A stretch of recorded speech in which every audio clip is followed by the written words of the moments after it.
багато говоримо про нацменшини, у нас навіть є рубрика, де ми вивчаємо їхню мову, але іноді представники нацменшин стикаються з реальними проблемами. Вирішувати їх без втручання громади дуже важко. Одним з проєктів, що реалізується громадською організацією «Десяте квітня» у співробітності з міжнародними неурядовими організаціями, є адвокація без громадянства ромів в Україні. Сьогодні про це поспілкуємося з нашими гостями.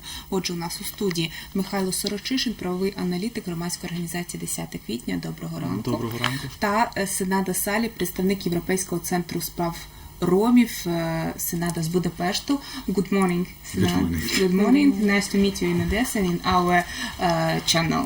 Так, вітаємо вас в Одесі. І отож поговоримо перше, які причини безгромадянства ромів. Причини безгромадянства ромів, вони, в принципі, досить схожі на причини безгромадянства інших осіб. Проте тут є певні свої особливості, які для ромів отримання українського громадянства, точніше, в більшості випадків саме підтвердження українського громадянства робить просто неможливим.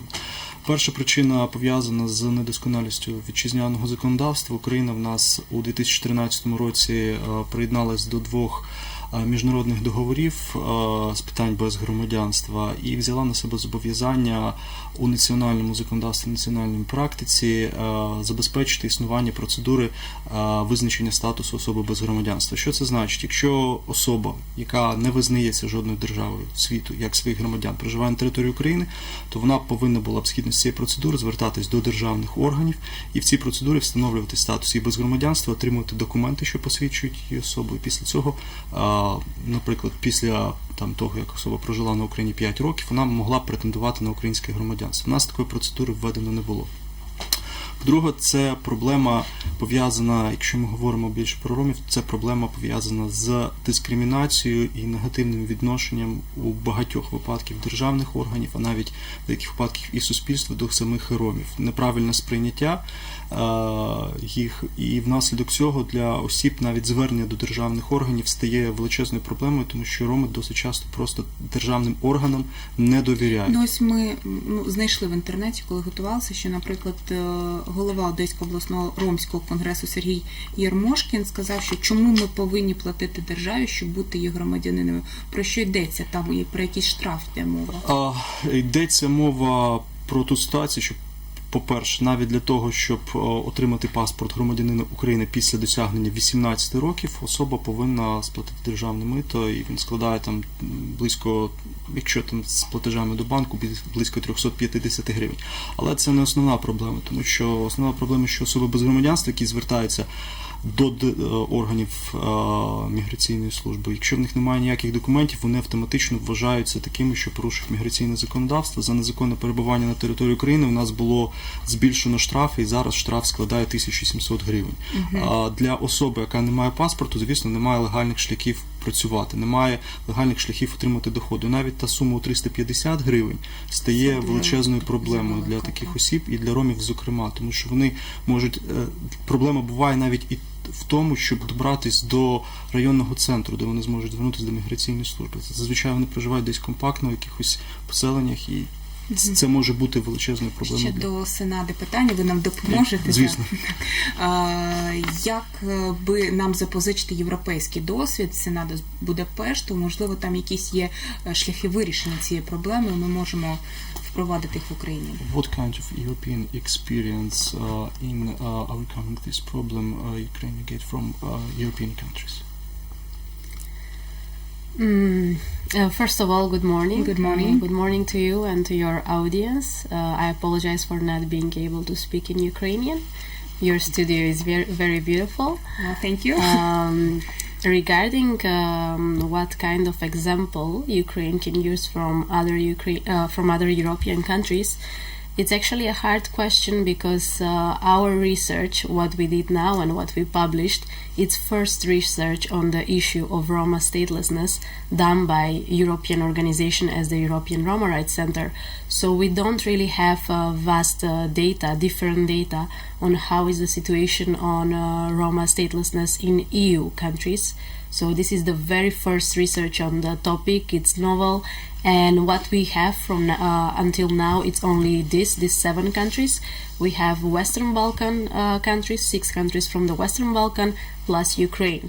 So this is these are the data that we currently have, and we can comment only these outcomes, but it's hard to compare with EU countries because we still don't have some more detailed and more explanatory research that we can use as a comparison in the EU countries. So we hope that in the future we might Так, ми have. Я спробую коротко перевести. так.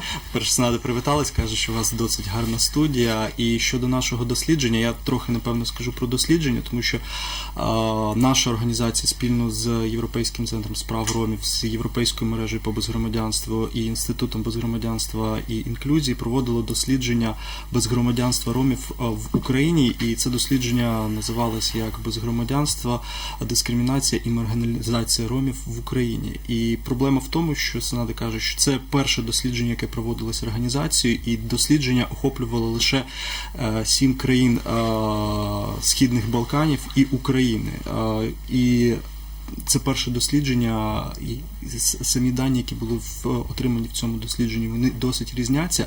Дослідження таких проблем в країнах Європейського Союзу ще не проводилось. Тому наше дослідження, напевно, це перший крок для того, щоб... Така ластівка. Так, перша ластівка, можна так сказати, для того, щоб в подальшому вивчати це питання. Хоча в рамках вже дослідження були зроблені певні висновки, зокрема висновки, що ось ці паттерни безгромадянства, вони мають місце як в Україні, так і в інших країнах, балканських країнах. Вони досить схожі, причини однакові. А відповідно і висновок, що і способи їх вирішення так само мають бути однакові. Які проблеми от моніторили? Моніторили проблеми за 16-17 рік. Чи вже є якийсь, можливо, прогрес в 18-му році? Саме дослідження передбачало, як воно було, по-перше, це якісне дослідження, або ж змістовне дослідження. Ми досліджували саме законодавство і проводили інтерв'ю, польове дослідження саме з представниками ромської громади, які опинились у ситуації без громадянства, для того, щоб дослідити, вивчити кожну історію і зрозуміти, чому особа опинилась в такій ситуації. По факту, це ситуація правового вакууму. Особа знаходиться на території, вона тут народилась від своїх батьків, які також жили на території України, але не можуть отримати українське громадянство. Щодо прогресу, деякі особи, які брали участь у дослідженні, вже були документовані паспортом громадянина України. Але певні рекомендації, що були вироблені в рамках проекту, ми бачимо великий прогрес, і вчора ми це обговорювали на конференції, зокрема з реєстрацією актових записів. Тому що для ромів це може бути великою проблемою, коли, зокрема, народжується дитина не в пологовому будинку. Виникає вдома. Так, а вдома виникає проблема отримати документи, які зазвичай роми не можуть отримати для того, щоб реєструвати. Після цього виникає проблема. Ми зіткнулися з ситуацією, коли в Одеській області є ромські діти, яким виповнилось там 7-8 років, і вони через те, що в них не було свідоцтва про народження, вони не ходили в школу. Деякі школи йшли на зустріч, вони таких дітей брали, вони їм допомагали робити це свідоцтво про народження, але ж у нас законодавство передбачає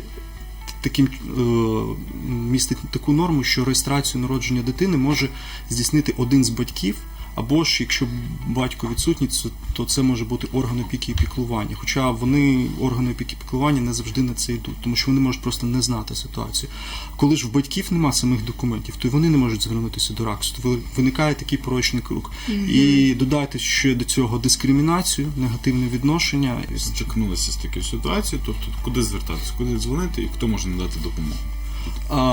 Сенада казала вже, що проблема те, що у нас у осіб без громадянства немає доступу до вторинної безоплатної правової допомоги. Якщо була доступ до вторинної безоплатної правової допомоги, то елементарно можливо було б незаконні дії державних службовців оскаржити до суду. Якщо особа бачить порушення прав, звісно, вона може звертатись до поліції, звісно, вона може звертатись з таких питань до уповноваженого з прав людини, Верховної Ради з прав людини.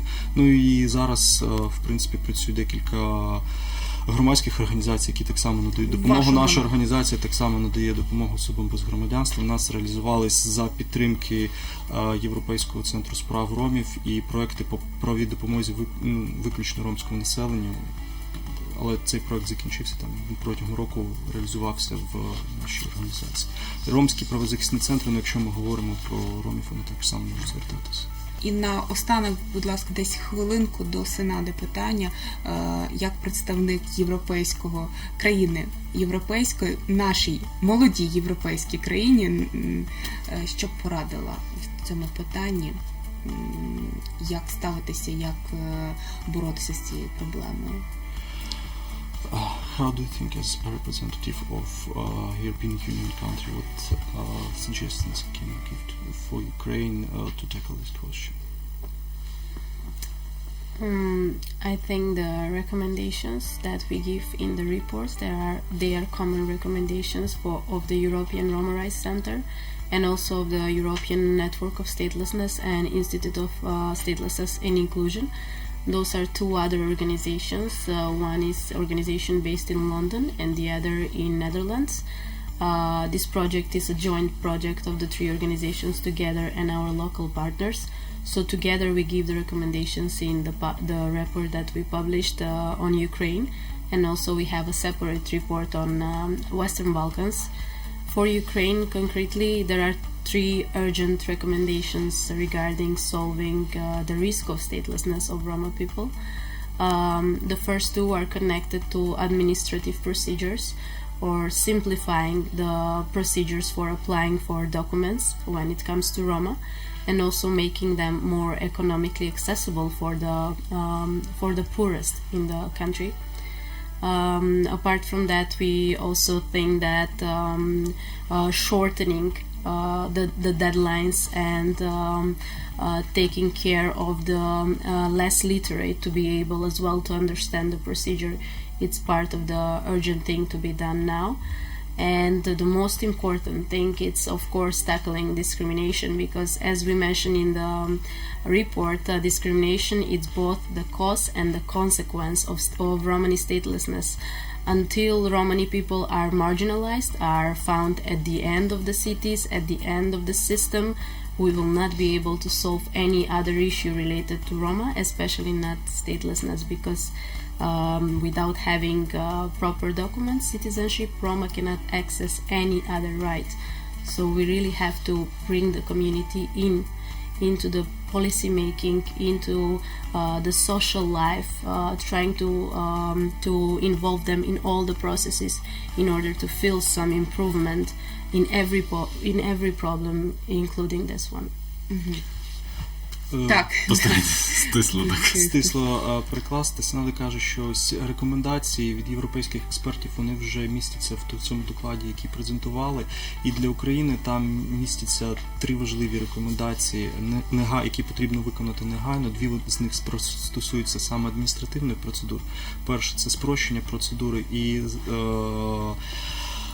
прийняття заходів щодо для того, щоб вона була доступна і малозабезпеченим особам, і неграмотним особам. Тобто всі були обізнані про цю процедуру. І третя головна рекомендація, вона стосується ліквідації дискримінації і заручення ромів до вирішення суспільних питань. Сенада каже, що поки роми будуть жити, як то кажуть, на виселках, на окраїнах міста і не будуть брати участь у вирішенні суспільних питань, перемогти дискримінацію, вирішити це питання було неможливо. Дякую. Сьогодні у нас у гостях був Михайло Сорочишин, правовий аналітик громадської організації «Десяте квітня» та Сенада Сали, представник Європейського центру з прав ромів. Thank you. Ми дякуємо вам. Дякую. Говорили сьогодні про дискримінацію ромів, про